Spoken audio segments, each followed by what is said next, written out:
ready. We're prepared. Do not give in to fear. We are fearless. This is not the time to be afraid. This is a time to stand up and fight back and to resist any temptation for them to divide us.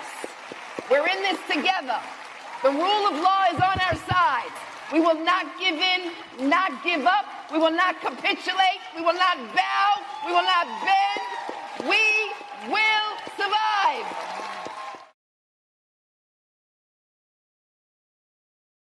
Bethany in Pittsburgh, welcome. You're on with Kevin Powell and Clay Cane. Hey. Well, hello, Miss Hunter, Mr. Powell, and Mr. Clay Cane. Oh my gosh, this is such an honor. Thank you. But Thank you. there's so many things I want to say that I even wrote down when I was on hold. But I just want to say that I am in alignment with Sirius XM Channel 126. So much so that like "Optimistic" is my song. And who did Clay Cane interview last week? And I was like, Yeah. Anyway, let me just Was it Ann Nesby? Was it Ann Nesby? You better. Yes. You know I love you know how I feel about myself. I play that song at least 3 times a week just to lift my spirits. But Karen Hunter, you are I am a mentee of yours that you've never met. You don't even know I exist. But I do now. Yeah, I do now. Yes, you do. You do. I intimidated to call in the show, but I'll just stick to the point. You and Kevin had discussed earlier, you said that you challenged us to call in for what we want to see in the future. And my community is small. I'm a single mother. I stick to myself. I'm a loner. I'm a loner so much so I traveled to Philly to see you, Clay Cane, by myself. To be on the mic. Hey, you know we bring the joy now. But my church is my community. I'm very involved, like the youth ministry and the women's ministry and some other things. And we have like this text thread, and somebody had posted that video of that pastor, I think in Virginia, who was talking about the guy who was killed. And he was just talking about what the guy stood for and all that other stuff. Somebody posted it in this text thread with church folks. So I responded, oh, my gosh, thank whoever posted this. This is the stuff I want to talk about with my family, with my church family. And I was like, I am a little overwhelmed about this, especially driving to Philly and seeing all of those flags half staff. And I was wondering why, like, is this for September 11th or is this for, you know, something else? So I ended up calling my state representative when I got back to ask the question, and he told me what the flags were flying half staff for.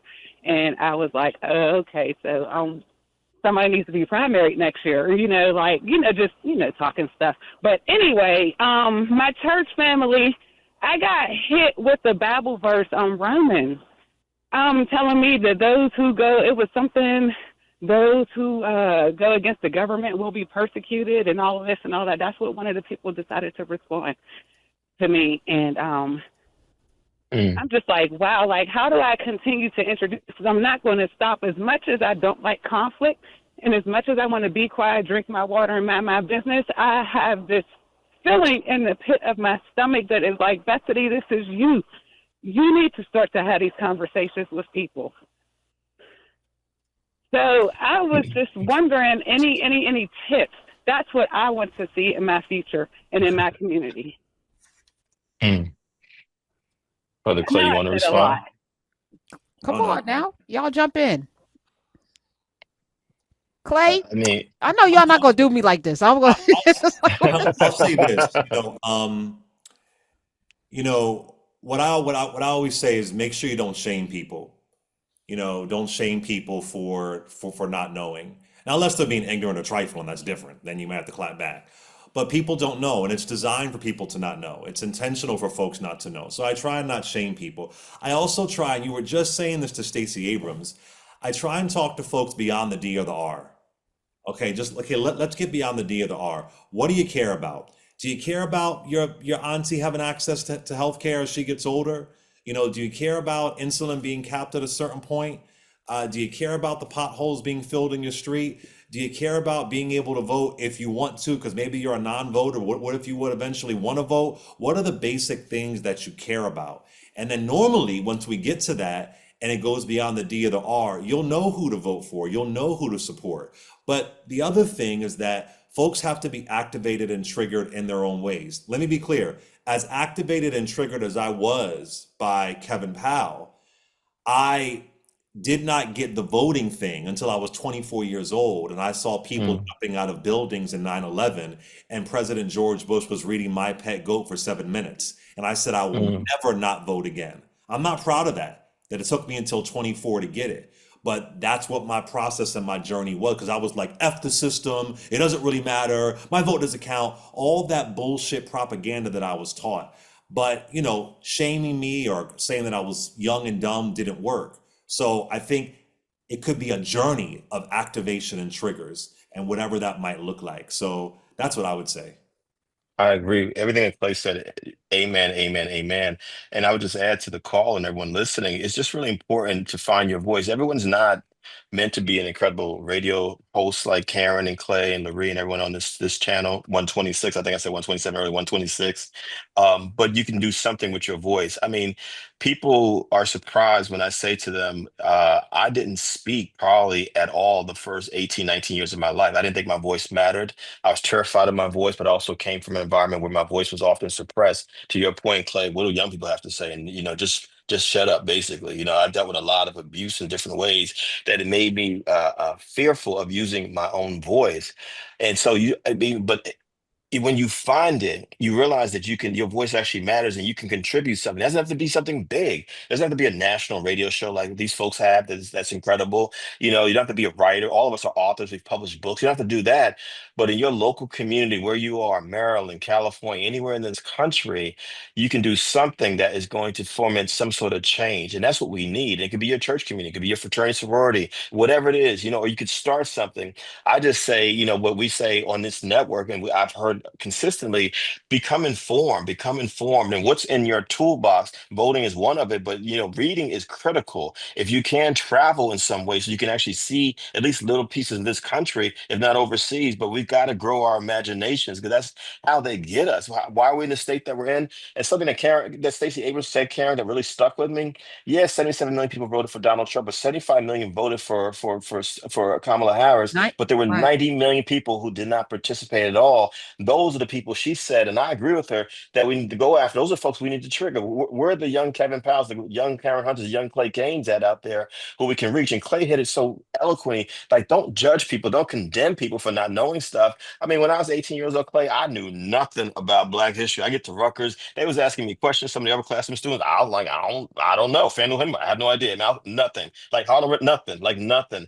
But they took the time with love and the concern for me. I wouldn't be here if it wasn't for those folks who said, let me help you understand some things. You know what I mean? Let me connect some of the dots for you. And you never know how it's going to come. Clay, you mentioned the real world, which you don't know, but maybe a year or two later, I didn't even know who Nina Simone was. So I saw a movie with Bridget Fonda called Point of No Return. I heard the music and I was like, oh, who is that? Someone said, that's Nina Simone. I said, well, who's Nina Simone? And so it can come in different forms. It could be popular culture. It could be this radio network. I find people who even judge people for how they get information. Man, why was hip hop why do I still think Chuck D and Public Enemy to this day? Whenever I see Chuck, I say thank you, because of Public Enemy, I learned who John Coltrane was. I learned a lot of stuff that I didn't know. I learned about jazz music because of A Tribe Called Quest and De La Soul. You know what I mean? Get the information however you can, but then your responsibility is to keep learning, but also share it with other people. But it doesn't happen if you are not willing to also use your voice in some way. And some people, when I was in college, to the listener, everyone out there, everyone was not out front. Some folks just simply rolled up their sleeves. They were gifted at financial stuff. They were gifted at organizing. Like, I just want to be behind the scenes. That's cool, but do something that's going to move the needle. That's what I think about more than ever, Clay and Karen and everyone listening. It's like, how are you contributing to the moving of the needle? Because like you said earlier, Karen, referencing Audre Lorde, your silence or lack of active action at all is basically agreeing with the way things are. That's right. And let's not forget KRS-One. You must learn. Oh, he was breaking down stuff. I was like, what? Yes. The Africans did what now? Okay, thank you. Thank you. That's Kevin Powell. Clay Kane is here, New York Times bestselling author. Again, is coming back again. Kevin Powell, 16 books and counting, Grammy nominated. All the accomplishments again, because you dared to do something. You dared to do something. And Yeah. Bethany, you found a community. You found a place to be. A lot of folk are yelling into the void with no place to be. They're not seeking out any other people. So you've got the battle won already because you have a community of people that are there for you. And this is the challenge for everyone listening. If you feel alone, if you feel, like you don't have a place, go find a place. It's out there, but you have to seek it. You have to go do something. Get up and do, as Marcus Garvey would say. We're going to drop some names. We're ready. We're prepared. Do not give in to fear. We are fearless. This is not the time to be afraid. This is a time to stand up and fight back and to resist any temptation for them to divide us. We're in this together. The rule of law is on our side. We will not give in, not give up. We will not capitulate. We will not bow. We will not bend. We will survive.